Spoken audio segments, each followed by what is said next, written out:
Yes, everyone, what's happening? Welcome to the latest episode of Every Mind Matters. So, the host, Mikey Doak, joined today by quite an inspirational guest. Cheers. A man ahead of his years, I think some may say, especially I know some people that know him will say that as well. Welcome to the channel, Brandon. How you doing, mate? You all right? I'm good, I'm good. How are you? Good. Not too bad, mate. It was Brandon's first day back at school the day after the Christmas holidays. It was brutal. Well. Hopefully your teachers will be watching this and tuning in, put on for the class tomorrow. Sure she will be. Good stuff. It's good to get back into that routine, isn't it? Definitely. So basically, of course, the last few years, it's just been quite difficult for Brandon. Battling cancer, and also has Crohn's disease. So just tell us a little bit about growing up, because obviously for yourself, Brandon, I know it was a bit difficult for you. Just for your granny now, your granny Bernie, shout out to her. So how are things, Brandon, for you? Obviously, like when I was growing up, it was obviously I sort of like had a different childhood to most of my pals. So basically, when I was 2 years old, my dad got a sentence in prison. I think he got I'm sure he got 8 years or something. And my mum, she was a heroin addict. So my granny took custody of me when I was 2. So I can't really remember, obviously, growing up when I was that young. But since maybe 7, 8, 9, I remember for then, and obviously I remember always going up to the prison to see my dad and that once a week. I think it was on a Thursday night after school. I remember going to go and see him and that. And I remember I never really kept contact with my mum. She would keep contact for a wee while, and then I would just wouldn't hear for ages. So I think for anybody, I think that's hard growing up like that, because obviously it's different with other people around you, if you know what I mean. As you say, it must have been quite difficult, but at the same time, you were kind of used to just being with your granny, weren't you? Because it was such a young age. It all came ahead for you. And as you mentioned, do you still have a relationship with your mum and dad at all? I see my dad all the time. See your dad all the time. And he's been in prison 5 years, and he's working on that now, so I'm happy about that. That's good.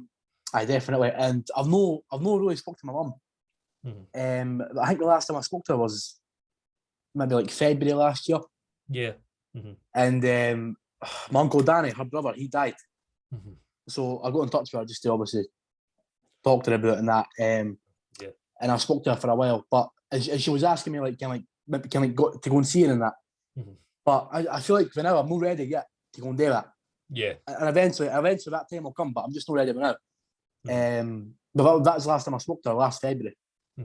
No, as you say, time's the healer, but Brandon, isn't it? With definitely like this, but at least, of course, you kept in contact with her also last year, and I'm sure, obviously, just when the time feels right for you, you can also start building that relationship again with herself. So, just mention, of course, so going on to that, so your granny, you stayed with her since you were 2. Was it just your granny in the house you had? And my Uncle Ricky stays with us as well. Your Uncle Ricky? She stay with? No, that's good. At least you get that. Do you look up to him if you get a good relationship with your Uncle Ricky? I've got a good relationship, but we're always arguing with each other. That's like me and my brother, but it's just one of the things. It never changes when you get older. But as you say, Brandon, it's just been difficult for yourself, and you're 15 now. 15. Turn 15 next month. Turning 15 14. next month, yeah. Because I remember you were 14 when you done the interview with Big Kenny McKinnon, the Mindset. No, that was a good interview. I'll actually attach that to my link when I upload this video, if anyone wants to watch that one as well. It was a cracking watch. So it's two characters, let's just say, the two of them. But just touching on, of course, your health condition there, Brandon. So when did it all start? When did you start? So basically, it all started in 2017, and it was the summertime. It was maybe August, summer holidays, and I was losing a lot of weight, and I was really pale, kind of sort of anemic. And I just wasn't feeling well, just feeling shitty in general, basically, right? Just feeling like that. That's basically the only words I can put it in. That's the best way for it. And then I kept like going to the doctor's surgery, and I kept getting like blood tests and like stool samples and that, and they kept saying it was a viral infection, right? And I knew there was something wrong because I just wasn't feeling myself. And I think it took for a doctor along in the surgery to like properly look into it, properly.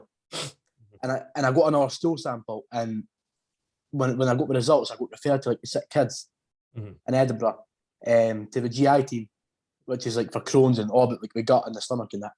And basically said that they thought I had Crohn's disease.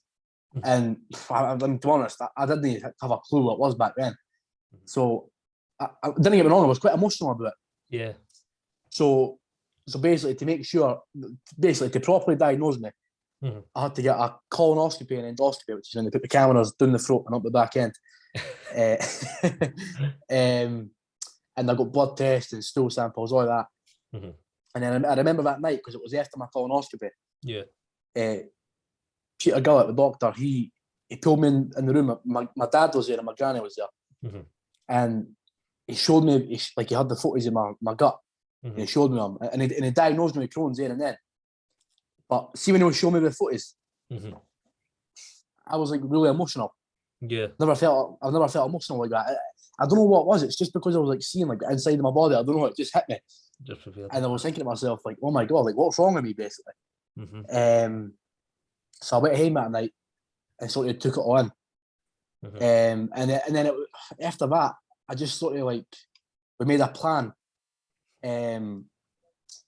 basically to get my inflammation levels down. And I think we were at like 800 or something, which is high.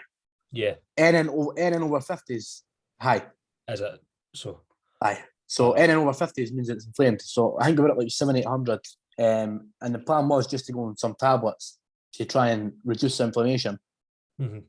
So I started off on steroids, prednisolone. Yeah. And then I was on budesonide steroids at one point. So fast forward to August, I remember in like October, right? Yeah. I was October 2017. I was on maybe like 15 different tablets a day. 15. So, and I was only 10 at the time. And it was like calcium tablets, iron tablets, 2 different types of steroids, acid reflux tablets, all stuff like that, just to like sort of keep me up, kind of keep me going. Yeah. And then I had my blood test and it wasn't working basically. What? So my professor Wilson, he called me in. Me and my granny sat down. He was just telling me, "Okay, I've got this tablet you can try, and the chances of reducing the inflammation levels are high." It was a tablet called azathioprine, and it obviously, as any medication, he spoke about the side effects. Yeah. And one of the rare side effects was cancer, right? Yeah. So obviously, when I heard the word, I was like, "Oh, Jesus Christ, cancer!" You know what I mean? I know what to go on. A tablet that can give you cancer. No, as you said, but as well, like just touching on that, I think you said in Kenny's one as well, didn't you? Like, there was a ridiculous stat. It was like every 2 in 10,000. 2 in 10,000. That's what it was, and he said that to me, and I said that to my professor. I went, "Listen, I'm going to go home and I'm going to research because I like doing stuff like that. I didn't just go in and I have to research about that." Yeah. And I researched it, and I came home and I spoke to my granny, and we sort of made the decision that I was going to go on this tablet. It was the best option in my eyes for me. Oh, definitely. So I started the tablet, and to make sure that I never had cancer, I was getting my blood tests like every 2 weeks in the doctor's surgery, and normally it would pop up in the blood test. So I was getting my blood test every 2 weeks, so I was sort of reassured by that. Yeah. And then obviously it was Christmas and that, and then I had a good Christmas and that year. Yeah. And then in 2018, I'll talk about the cancer now. So basically it was late January. I think it was like the 22nd of January or something, 2018, right? Yeah. I was sitting on my couch one morning, right? And it was a Friday, and I just got like a shooting pain in my chest. Yeah. Like above my lung, and it's like I was winded, kind of like if you fall over and wind yourself. Oh, definitely. It's sad. So, it's the worst thing ever, been winded. Aye. It's one of my fears. Oh, definitely. Because you feel as if you've lost you're dying. Aye, that's what it feels like. So I stood up and I was like, oh, I can't breathe. I started panicking and that. And I was like to my granny, can I stay off school? And she was like, no, because she thought I wanted to Sky because it was a Friday. As you do. As you do. And I started crying, right? And she knew there was something wrong because I didn't normally greet. Like I'm quite a strong person. I'm not really wanting to be emotional about stuff and that. So she knew there was something wrong. So she took me up to A&E and I had blood tests taken and I had a chest x-ray. And I got the chest x-ray and I said to the nurse who ever took it, I said, can I see my photo? And they went, aye. So I looked at the photo, right? And I didn't really think anything in it. And then my granny looked at it and I swear on anything, this is true. She looked at the photo, right? And above my right lung, there was a wee, kind of like a wee shadow. Like a wee dark shadow, like a wee circle. And my granny said to me, I wonder what that is, Brandon. And that was a cancer. But at the time, we didn't know that. Just that shadow? That shadow, that was it. And I was like, oh, I wonder what it is. And then a doctor came to see me like 10 minutes later. He was like, right, I think you've had a panic attack. And you've just panicked. So they sent me home. And then to make sure everything was all right, they booked me in for a scan 2 or 3 weeks later. So we're now fast forward to the 12th of February. And that's the day I got diagnosed. And that was probably the worst day of my life. But at the same time, it's one of the best days of my life as well because it's changed me for the better. You know what I mean? Obviously, I wouldn't wish anybody to go through that, but it really has changed me. And now I've got a different look on life. So anyway, so that morning, I went in for the scan. It was a CT scan. And I've never had one of them before. It's like an MRI, but it's just different. And then, so I had the scan and that. I went home. I genuinely, we didn't even sit there on the couch, right? Just opened the door. I went through the kitchen to get a drink of water, just about to sit down. The sick kids phoned my granny. Can you come back into A&E ASAP, please? And we'll meet you in a room at the bottom of the corridor. So I remember, I think we got the bus back up. 10 minutes on the bus. And I remember just, like, on the bus, in the back of my head, I was so worried. Like, I've never been this worried before.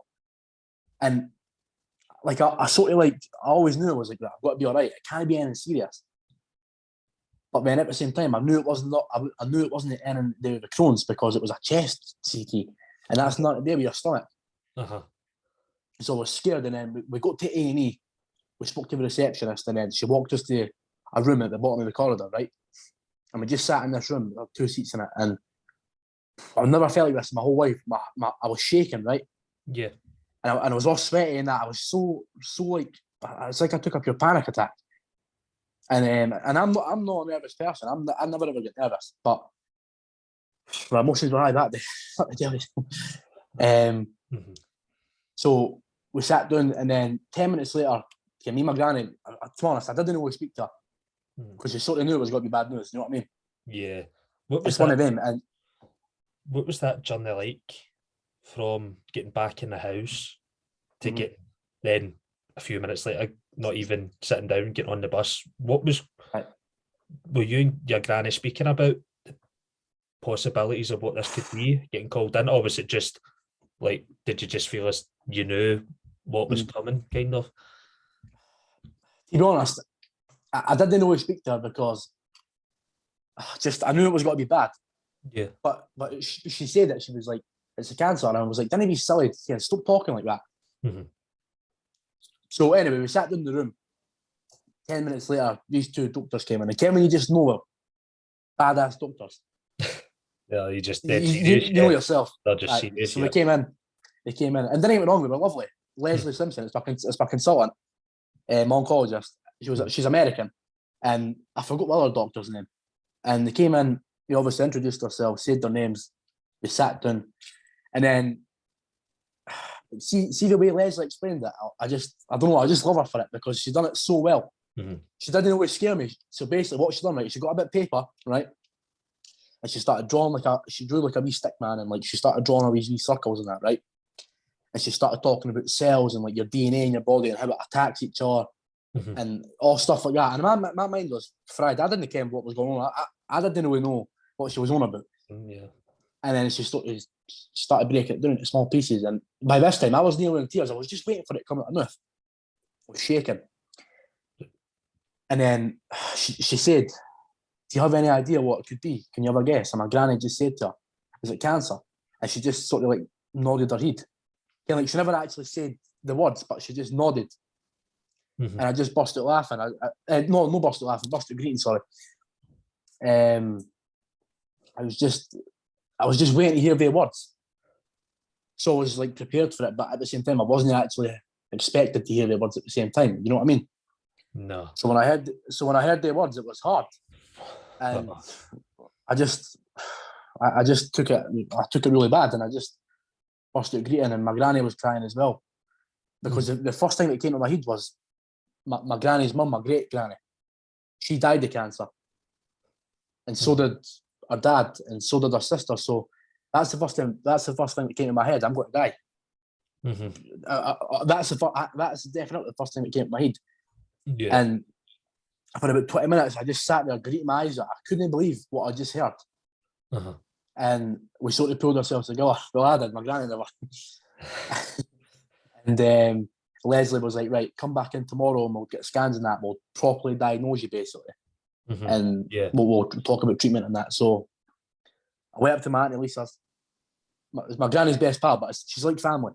She's like your auntie. Yeah, it's like that auntie you've never had, basically. Yeah. So I went up there, and I remember my granny phoned my dad to come along, and I've never saw my dad cry in my whole life.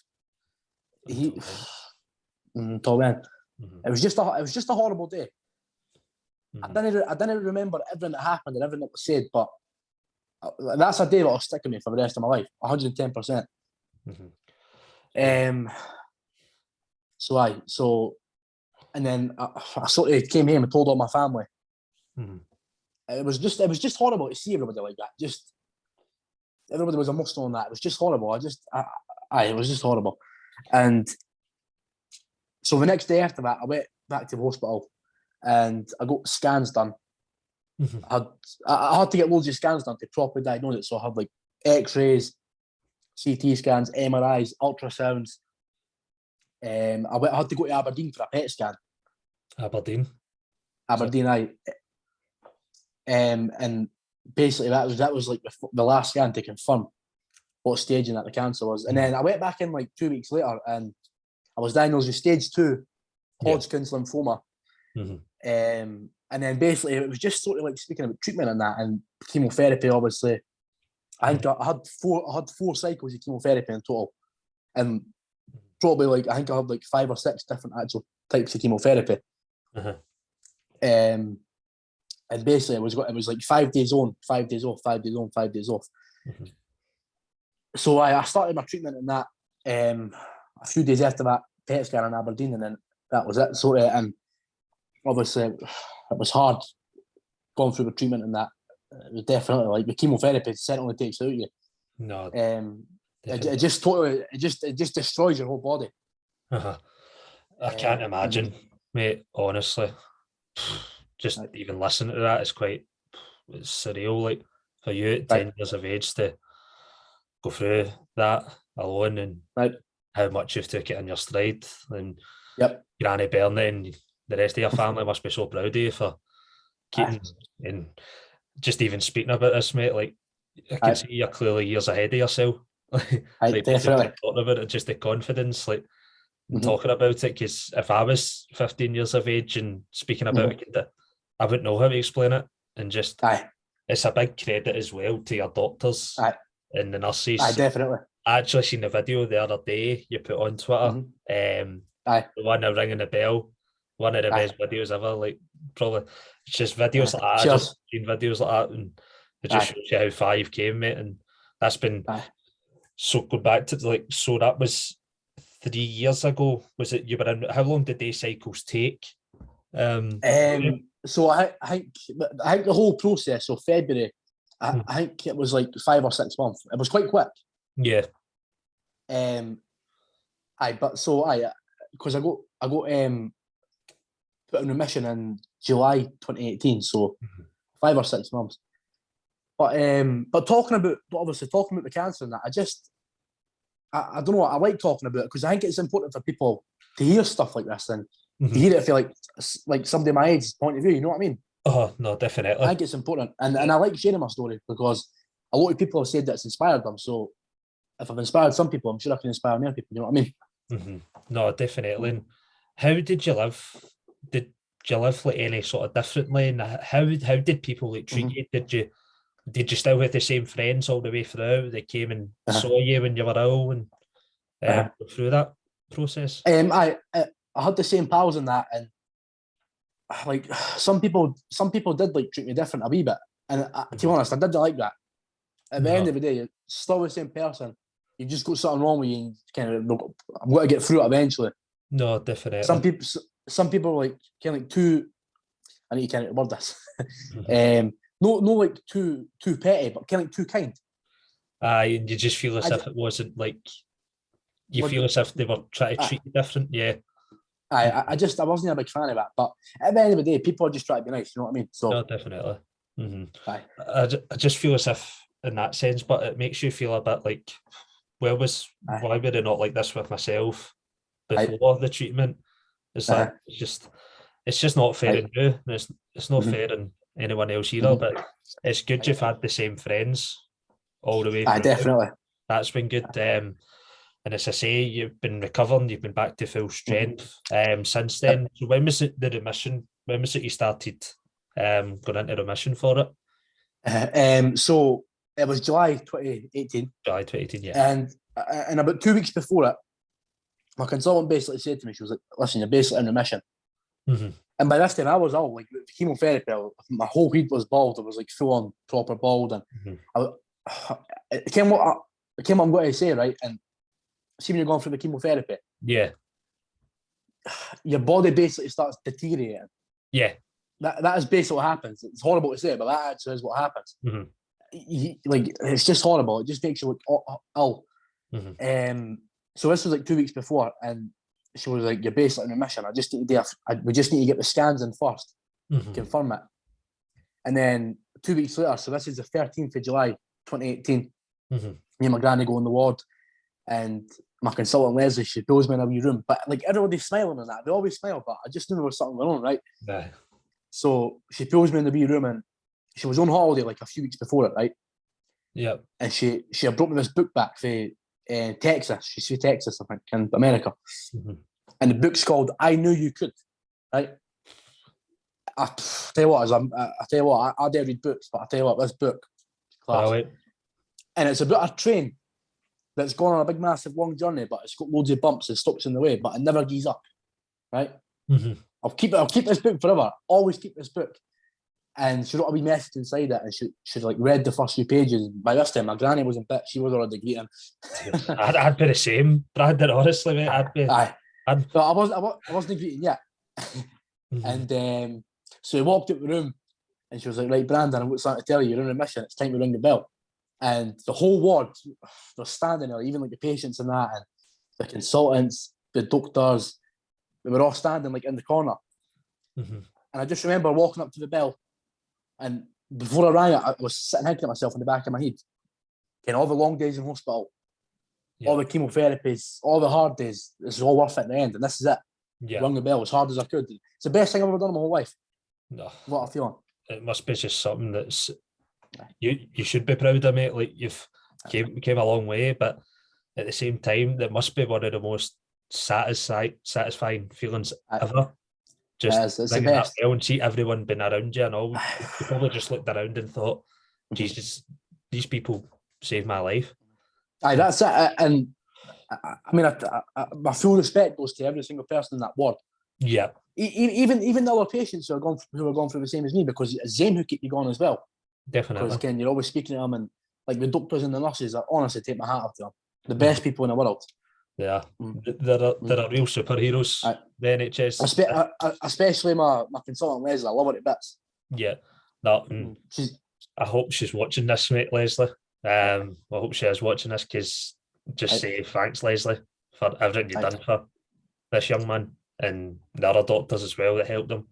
It just, honestly, will forever be in debt to people like yourself and the rest of the NHS. It's just for looking after you at such a young age as well. It just must have been, because they'll see this daily as well. And like you would have been going in, you would have been at children's ward at the time.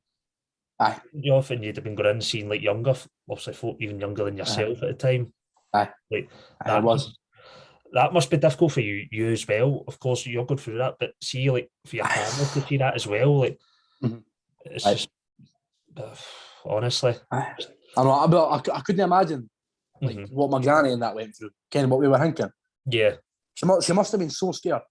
And to be honest, I wasn't even scared. I can't sound rads, but I wasn't. I was just young. Yeah. But and see after it, like see when I went in remission and that, right? Yeah. I'd been about a year, and I remember one day because I came down in my house. I was in my house, and I sat down, and I was like, "Fucking hell! I've just been through cancer." It just hit me. It just hit me. I was like, Jesus Christ! I've just been through cancer. I could have died, but I got through it. Yeah. Ever since that day, I've just been so humbled about it, just for being it, and I've been given a second chance. Ever since that day, I've just changed. Oh, definitely, and you must. You're probably day still just now. When you think about it, you go, "Wow, I've beat that." But I do. At the same time, you're just thinking, like, Jesus, the support around me, and what you've went through the dark days, where you feel as if things weren't going your way, and you've looked forward, and that's the main thing. Right? You just need to keep that. And do you feel as if? No, honestly, it's amazing. Like 15 years of age, and you're just been honestly years ahead of yourself. Just keep fighting a good fight, son. But just touching on like the Crohn's disease you had. So, did the Crohn's disease? Do you feel as if that led towards the cancer? Do you feel as if that played a massive part in the diagnosis? I get that. I get that because I obviously, the hospital can't tell you what exactly gave you cancer because they'll never know. But no, exactly. Let's be honest. It was a tablet. I mean, it has to have been. Yeah. But at the end of the day, like I said, I didn't regret going on that tablet, even though it gave me cancer. Because at the end of the day, it's life. You need to go home with it. No, definitely. Sometimes you need to make choices in life you don't want to make. But it is what it is. It needs to happen. You know what I mean? Yeah. And like right now for my Crohn's, I've took a bad flare up again. My inflammation levels are at like 1200. Is that bad? Is that? But we're doing again now, but below 20, so that's good. But seeing like back in like October, I started this treatment called infliximab, right? Yeah. And it's a biologic drug, so it's like in the same family as like azathioprine and that, right? And the rare side effect of this drug's cancer as well. Is it? It is, but I mean, I didn't really want to go on it, but like I said, at the end of the day, sometimes you just need to do what's right. And because I've already had the cancer, obviously we take extra precautions. So I get like scans and that, and the blood test, and I've got a scan on Thursday. I've got a hospital in the morning as well, actually, for my infusion. So at first I was working myself up about it. I was like, okay, what if I get cancer again? What if it doesn't show up? But now I'm not worried about it now because I'm safe. No, definitely, and that's the main thing. You've got a positive mindset, of course. At the end of the day, your mind does matter. At the end of the day, and how did all this mentally have an effect on like yourself, and did it have an impact on your family as well mentally? Did you just feel as if there was times that you just feel as if you couldn't deal with just feeling this? Of course. No, to be honest, no, really. When I was going through it, because you're just so busy going through it, so no, really, right? But like after it, like I said that night, I sat down and I was like, Jesus Christ, I've just been through cancer. Yeah. So sometimes like that, like I think like that. But apart from that, I wasn't like it didn't really get me done. Or kind of like sad about it. I wasn't really ever like that. Yeah. But like sometimes I do like sort of sometimes a wee bit emotional about it. Yeah. Because like it is a lot, and like I've never really had a break the past couple of years. Obviously with the cancer and the Crohn's, I keep taking flare-ups, and this obvious COVID, and school's been off and school's gone back. So again, it does take its toll. Like about 2 or 3 months ago, maybe in like November, the end of November, I sort of like I was just absolutely kind of like knackered, just kind of like tired of everything. Yeah. And I stayed off school for a week, and I came out. I need this time to rest, and think about stuff, and actually just chill out for a bit, because I think it's important. Oh, rest is the key thing for, of course, someone your age as well, and what you've been through. Right, self-care, that's the one. No, definitely. That's might put that the name of this episode, self-care. How are you finding, like, of course, how your school teachers, and did they give you a lot of support in your battle with cancer? So obviously I was in primary school. Yeah. And I was off the whole time, obviously. I mean, I got like support when I went back, but when I was getting my treatment and that, if it didn't give me any work of it. No. But when I went back, like I got support in that, and like even like now with my Crohn's, like I could be feeling fine today, and see in the morning I might feel horrible, and then I'll not go to school. But I will say one thing: my school is really good. The teachers are all supportive, and they understand it. So I'm really happy for that. No, and that's the thing. I think teachers have to be supportive in these kind of things, because at the end of the day, like, I know schoolwork is important. Don't do what I done. Just be an absolute, don't want to say waster, but just a wee pain in the arse, right? That's the best way to put it. You've got a sensible head on you, and just keep working hard as you go along. But there is days or maybe weeks you have to, at the end of the day, your health is your wealth. You just need to keep looking after that, of course, going forward. But that's the main thing. I think you've got that support there from the teachers, and of course the teachers at primary school as well. It's grateful for their support they've gave you. But like just now, how are you finding, like, since COVID, how have you found the whole, because you were off school, just the e-learning, was it called, I think? Online learning, How did you find that? It was, to be honest, like I said, my school, the way they went about it was really good. It was really professional, and I thought everyone went smoothly, right? Yeah. But obviously, when we went back, like first after COVID, it was just weird being back in, but it was good to see everybody. Yeah, no, definitely. But like the thing is, it was different for me because I'd saw my pals anyway, because we were all doing the charity work in the community. So we sort of got to see each other on that. Each other, yeah. It was good. It was all right when we went back in that. It was good.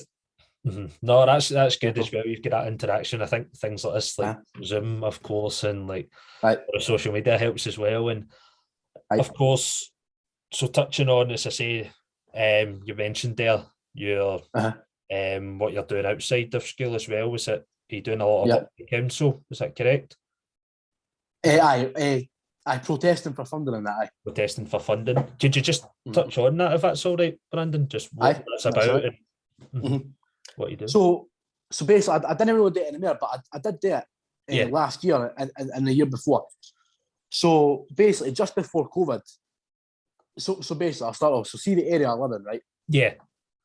There's a lot of poverty in the area, right? And basically, like, so this is like the southeast of Edinburgh, right? Yeah. And it was like a big pot of funding, right? And there's like places that have got the same amount of poverty as us. They get like 75%, and we only get like 25%, right? Yeah. So I went up to Edinburgh City Chambers, and there was MPs there, councillors, all people like that. And me and a few of my pals done our speech, and I basically just wanted to try and get a message across that if they actually granted areas like this, kind of like the funding, then maybe people wouldn't be so on the streets and obviously kind of like doing crime and that.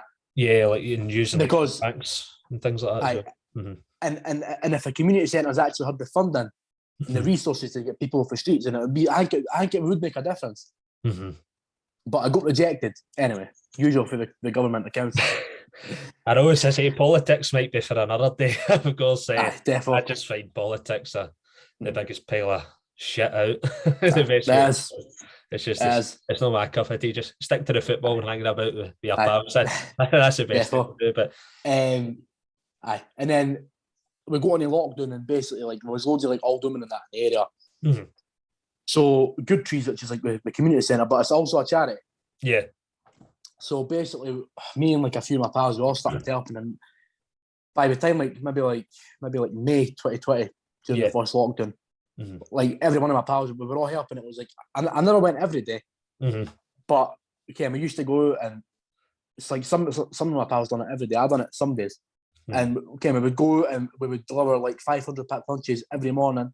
Yeah, and then we would go back to the Tron Kirk. It was like the church we walked in. Yeah. Big food bank and that, and they would pack up all the bags, deliver hot meals to the elderly, and then would go later on in the day and deliver milk and kind of like all the necessities that we would need. Yeah. And then John, he was like the boss. He I think he got like iPads and that. He managed to get funding for iPads, and he gave like Wald Women and that iPads, so we could like stay in touch with our family. Yeah, and it was good, and it was good because just seeing like the smile on an old person's face, or even like there was a few people who were in poverty as well and couldn't get out to the shops and never had money to buy food, and see that wee conversation in the morning. The difference it made to my day was unbelievable. Oh, it's massive. I noticed that as well. Yep.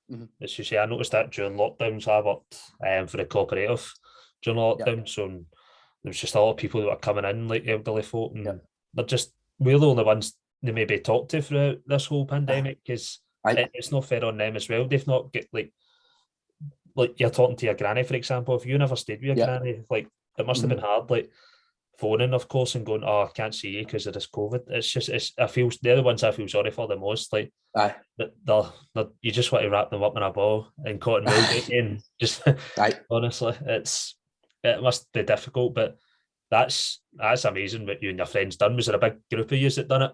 Was there a lot? There was loads of us, like basically everybody else, to be honest. Like, no, that must make you feel as if you're doing something during that difficult time, but it's like it was good. It's something you should be proud of, mate, and totally. Cheers.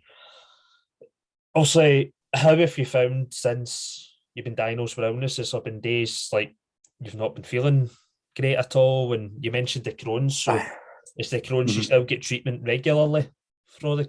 So every 4 weeks I get my what do you call it? My infliximab. Yeah. I just got a wee infusion in my arm. I'm actually at the hospital tomorrow.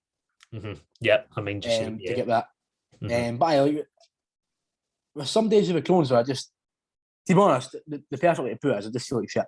That's how you put it. There's no other way to explain it, to be honest. Like, I kind of just say, I feel no well, because see if you say you feel no well, it could be any. But everybody knows what feeling like shit feels. You know what I mean? Exactly. You just feel run down. So it's when you feel ill as well. It's like. Is when you feel ill, you feel as if you're never going to get better again. And it's the worst feeling in the world. You feel as if that's you for life now. But no, it's good, but you're still getting the regular checkups, and you're getting of course, I know you beat cancer and you're brilliant. I'm just actually buzzing talking about that now, saying the words. Do you still get daily, monthly like checkups for that, or is it every few months? I think it's up to every 6 months. Every 6 months, yeah.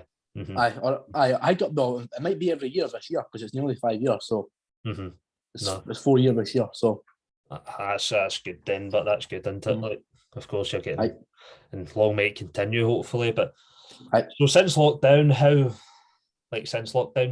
if you've been looking into, like, I know we'll touch on as well. Is it your own food company you've got as well? You do. I had my wee business back last year. I'm not doing it anymore because I'm back to school and that, but I done it last year. And the money, mate. Plenty of money. So basically, I was just thinking one day, what? Like, I always used to put kind of like my scan on that on Facebook. Yeah. And people always used to say to me, "Okay, how it's tired. I want to try that and that." And one day I was just thinking to myself, what? I can plenty of people. I want people to know me. I'm going to start my own food business and see if people buy it. So I started selling like meatball subs, Philly cheesesteaks, and I had a homemade curry for a restaurant. I've got a restaurant recipe because my auntie's husband, he's a chef. So he gave me it. It's a perfect recipe with chicken tikka masala. I hope you gave it kids for free.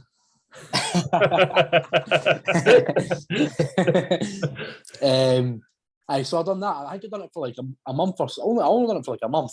Yeah. But like 1 week, I done it on a Wednesday night and a Friday morning night as well. And I think the second week I done it, I made like 600 quid. And profit wise, it was like 400. So brilliant. Class, like it was good. It was good. More money than me.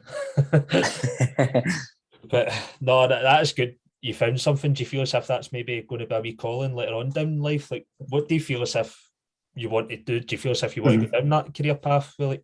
with food and catering? Or?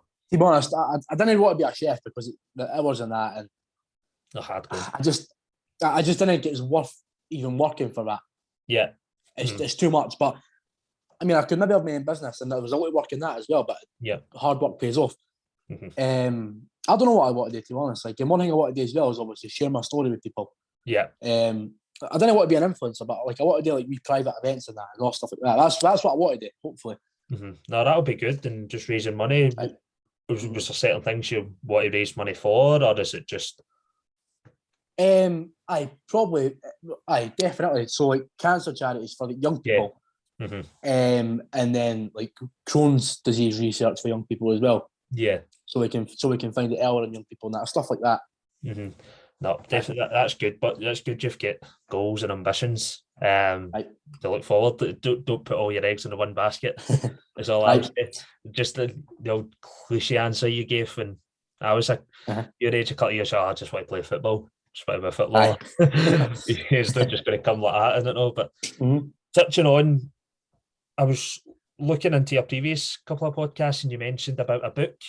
So I've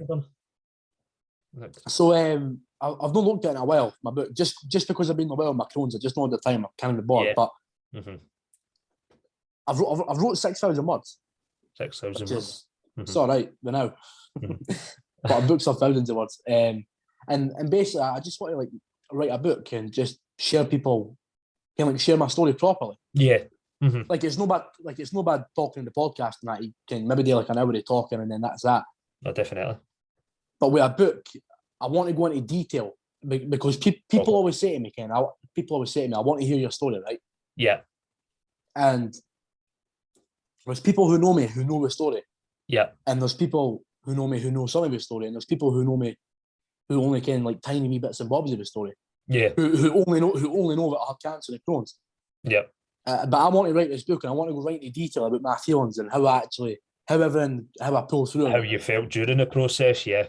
Aye. So I mean, don't get me wrong, it's not going to be out anytime soon, but it's definitely in the future plans. In the pipeline. No, that's good, but that's good. And are you getting help in regards to that? Or?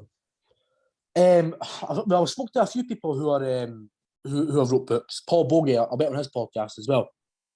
I think I've seen that one. Yep.